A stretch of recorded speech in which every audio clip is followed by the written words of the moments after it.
अस्सलाम वालेकुम जी, मैं हूं अदील राजा। आप देख रहे हैं मेरा यूट्यूब चैनल। सबसे पहले तो गुजारिश यही है, दरख्वास्त यही है कि आपने सब्सक्राइब ज़रूर करना है, शेयर ज़रूर करना है, लाइक ज़रूर करना है और मुझे फीडबैक देते रहिएगा। क्या चीज़ पसंद आ रही है, क्या चीज़ नहीं पसंद आ रही, मैं अपने हुस्न को मज़ीद कैसे निखारूँ, मतलब कंटेंट कैसे बेहतर करूँ, ये ज़रूर बताइएगा।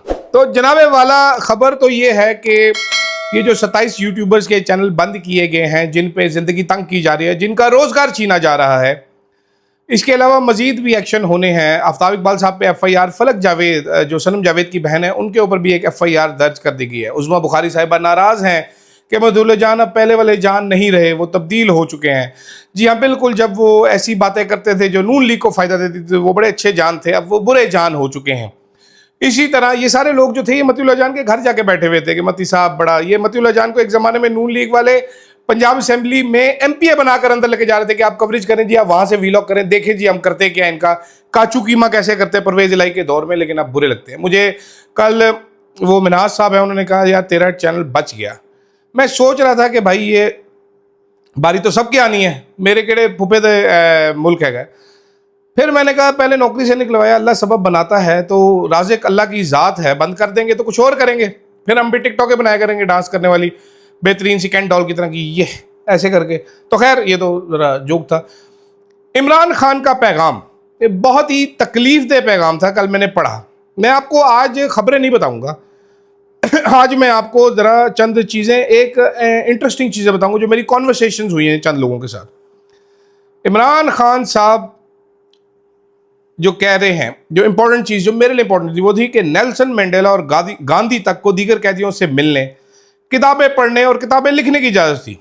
मैं एक ऐसी कैद काट रहा हूँ, ये बहुत इंपॉर्टेंट, पेनफुल वर्ड्स हैं, दुखी अल्फाज हैं, दुख देते हैं। मैं ऐसी कैद काट रहा हूँ जहाँ रोज़ाना 22 घंटे मुझे 6x8 के सेल में बंद रखा जाता है। पुलिस एहलकार तक मुझसे बात नहीं कर सकते। 6 माह से किताबें बंद हैं, मेरे बच्चों से मेरी बात नहीं करवाई जाती, मेरे वकला और साथी मुझसे नहीं मिल सकते, मेरे अहले खाना को 1 हफ्ते बाद चंद मिनट की बातचीत की इजाज़त दी जाती है, फिर रोक लिया जाता है। मेरे ज़ाती मौलिक से मुआयना नहीं करवाया जा रहा 10 माह से।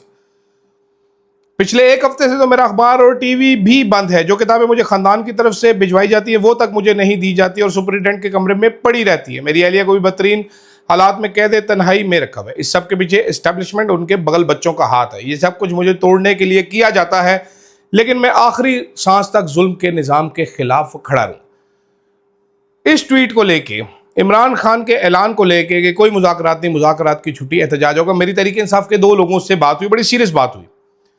एक साहब को तो मैंने ट्वीट भेजा, मैंने कहा यार ये एक अजीबो गरीब से आदमी है इमरान खान साहब, ये बाज नहीं आते।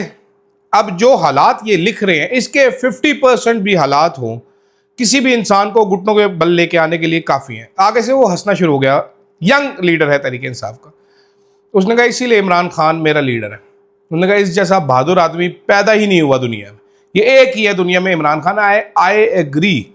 मैंने कल ये ट्वीट भी की है बात, और फिर मैंने ये भी ट्वीट किया कि a clown on a throne is still a clown, कि एक जोकर को तख्त पे भी बैठा दो तो वो जोकर ही रहता है। एक बादशाह जो है फटे पुराने कपड़ों में भी बादशाह ही रहता है। तो इमरान खान का भी यही हाल है। इमरान खान एहतजाज करना चाहते हैं, तहरीक इंसाफ एहतजाज नहीं करना चाहती, नज़र आ रहा है। मेरा तज्जिया क्या है इस पर, वो मैं आपको एक कॉन्वर्सेशन की सूरत में बताता हूँ। कल तहरीक इंसाफ के एक और लीडर हैं, उनसे मेरी बात हुई। मैंने कहा जनाबे वाला एहतजाज की तैयारी करो। उसने कहा आगे से कोई फ़ायदा नहीं है एहतजाज का, यह एहतजाज भी पिछले एहतजाजों की तरह नाकाम होगा, बैकफायर करेगा, हमें नुकसान होगा। मैंने कहा जी क्यों नुकसान होगा? तो उनका कहना था कि कारकुनान निकलने के लिए तैयार नहीं है, लड़ने के लिए तैयार नहीं है, लोग निकलना नहीं चाहते। आपने पिछली बार देख लिया, इमरान खान को जब गोलियां नहीं लगी थी तब भी लोग नहीं निकल रहे थे। मैंने कहा अभी के हालात पहले के हालात मुख्तलिफ। उन्होंने कहा नहीं, 26 नवंबर के से पहले मुख्तलिफ थे, अब मुख्तलिफ हैं। इमरान खान साहब जेल में हैं, उनके पास बहुत ही स्केची किस्म की इंफॉर्मेशन है जो कि ठीक नहीं है, तो इसलिए वो एहतजाज का शायद कह रहे हैं। मैंने उनको फिर लिखा, मैंने उनको बोला कि जनाबे वाला शाह महमूद कुरैशी यजीद के हाथों बैत नहीं करना चाहते। इमरान खान यजीद के आगे सर झुकाने के लिए तैयार नहीं है। अदालतें आपको इंसाफ दे नहीं सकती।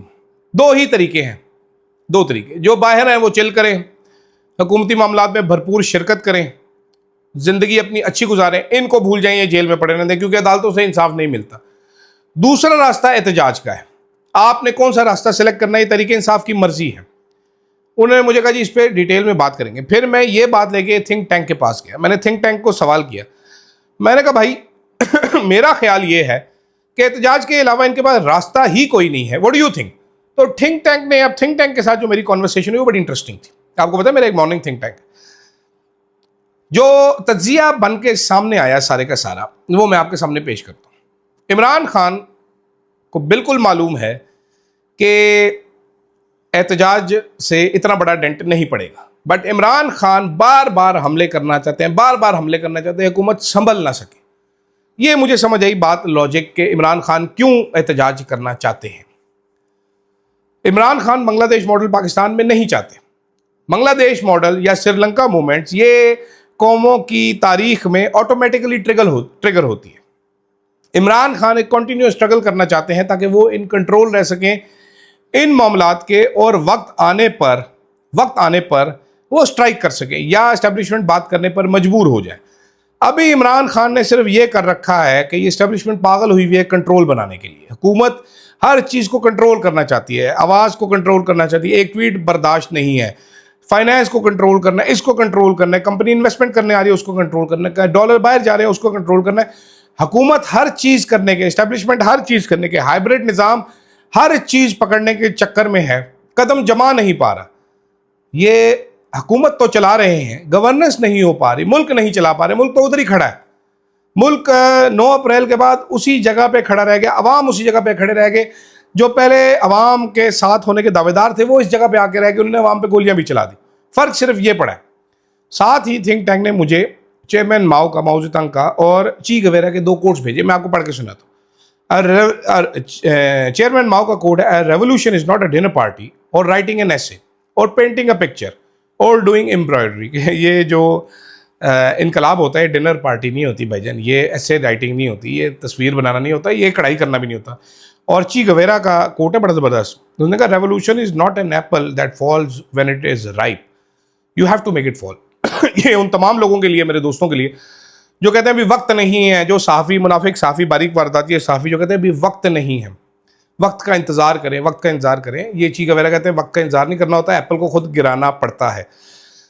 साथ साथ जनाबे वाला रिजर्व सीटों का मामला, माले गनीमत पे लड़ पड़े हैं आपस में सारे के सारे। कामरान मुर्तज़ा ने फरमाया कि लॉ ऑफ द लैंड है, ये सुप्रीम कोर्ट का फैसला, हम नहीं भी लेंगे सीटें तो देखें ये पड़ी रहेंगी जमीयत उल इस्लाम के नाम, तो हम क्यों ना लें, हम लेंगे। एएनपी लड़ रही है, नून लीग भी लड़ रही है, सारे माले गनीमत के लिए लड़ रहे हैं, इन सीटों के लिए भरपूर तरीके से लड़ रहे हैं, पागलों की तरह लड़ रहे हैं। तो ये माले गनीमत अदालत ने मेरा ख्याल इलेक्शन कमीशन सिकंदर सुल्तान राजा ने सही नहीं बांटा। सर आप हर जमात को बुलाएं, उनसे पूछें कि सर ये मुफ्त की सीटें हैं, किस किस को कितनी देनी है, सारी उनको दे दें, किस्सा खत्म हुआ है। अभी लंबे चक्कर डाले में ये आखिर में जो सबसे अहम खबर थी जो कि मैं शुरू में देना चाहिए थी मुझे, वो आखिर में आ जाते हैं ज़रा।